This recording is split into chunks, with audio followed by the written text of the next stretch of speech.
dia, aqui é a Ágata. Aqui é a Tayane. Bem-vindos ao primeiro episódio do podcast Iemanjá, bom dia.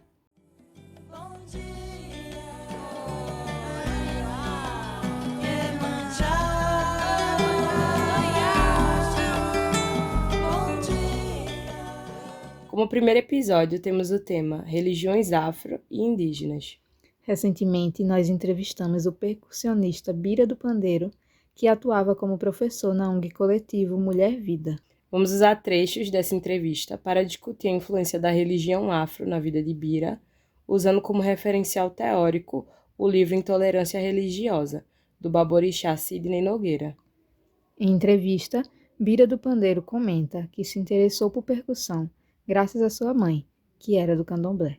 Foi minha adolescência, eu tive a sorte de, ainda na minha pré-adolescência, minha mãe ter sido do candomblé, e eu agradeço muito porque eu não entendia nada do processo da religiosidade, mas eu ficava muito curioso quando eu via, depois eu vim entender que o nome dos percussionistas do candomblé se chama Algões, então aquilo ali na minha infância me chamava muita atenção, e eu ficava observando como era que eles tocavam, era doido para chegar ali e bater naquele instrumento, mas não podia, porque tem uma ética religiosa que não pode mexer e tal.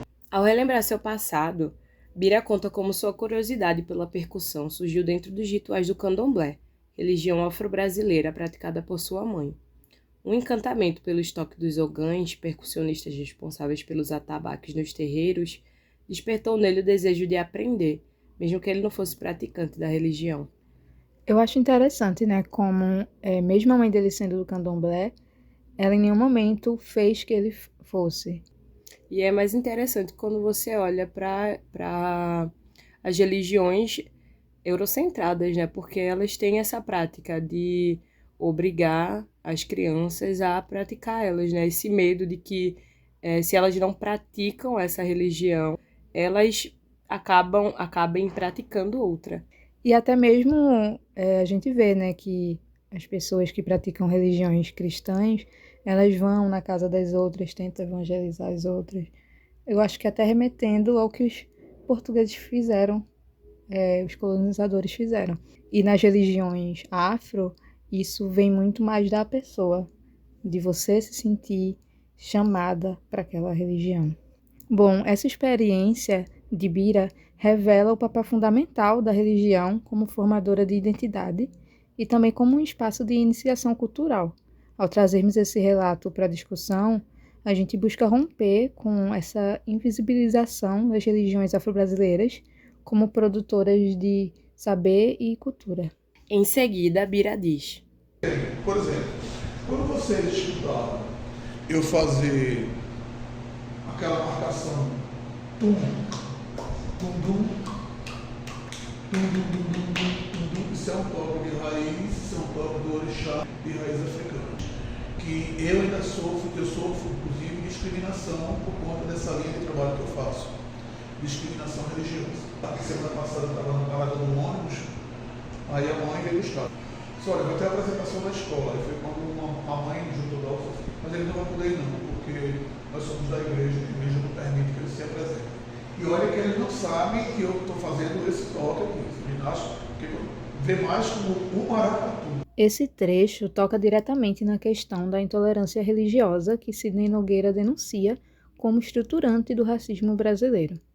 É interessante pensar como a herança africana é ao mesmo tempo fundamento cultural e alvo constante de preconceito, especialmente quando se trata de religiões afro. Como Bira relata, enfrenta discriminação por causa da sua linha de trabalho, especialmente quando as pessoas percebem que os ritmos que ele toca têm origem nos toques de orixá.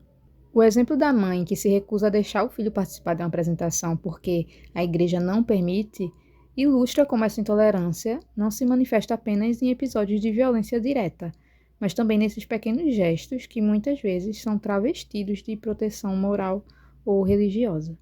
Sidney Nogueira fala sobre essa falsa laicidade no começo do seu livro Intolerância Religiosa, apontando como origem disso tudo o colonialismo.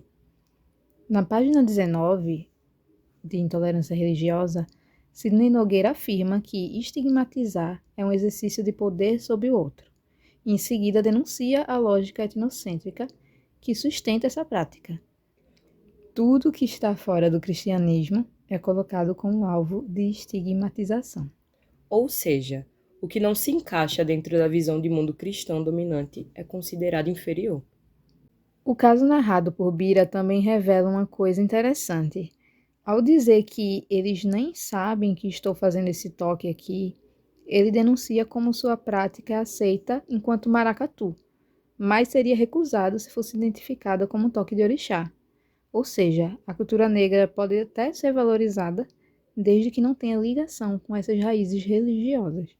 Encerramos essa primeira parte do episódio com a certeza de que contar histórias como a de Bira é também um ato de enfrentamento à intolerância e de valorização de uma herança que precisa ser reconhecida, protegida e celebrada.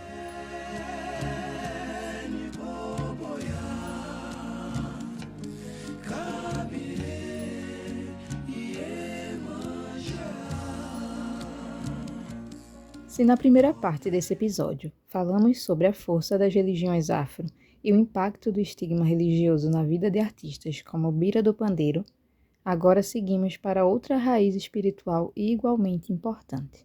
Ao estudar o ensino religioso com enfoque nas relações étnico-raciais, muitas vezes acabamos negligenciando a dimensão indígena das espiritualidades presentes no Brasil.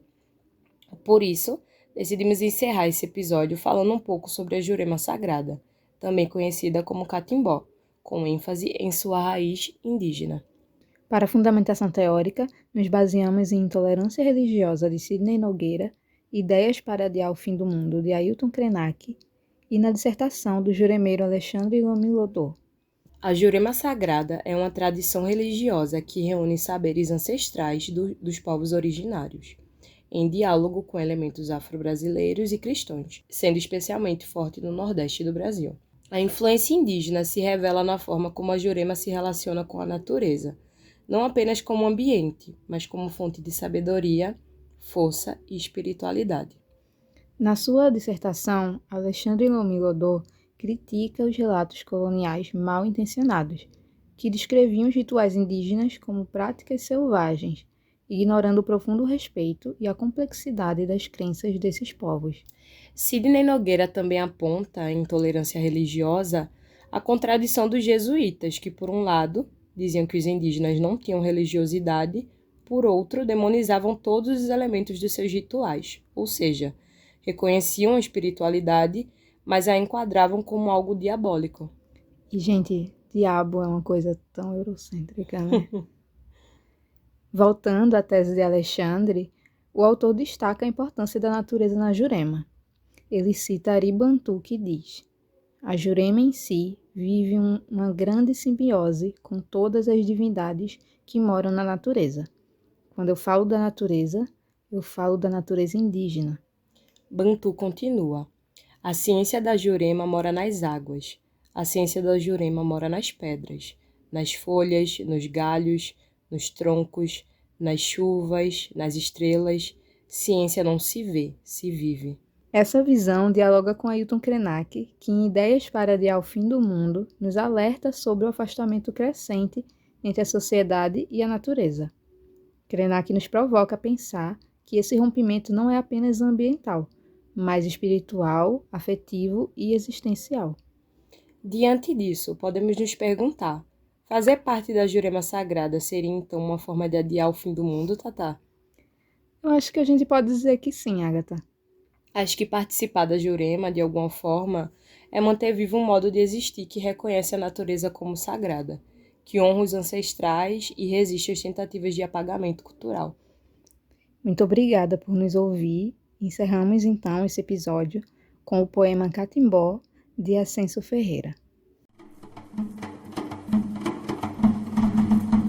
Mestre Carlos, rei dos mestres, aprendeu sem se ensinar.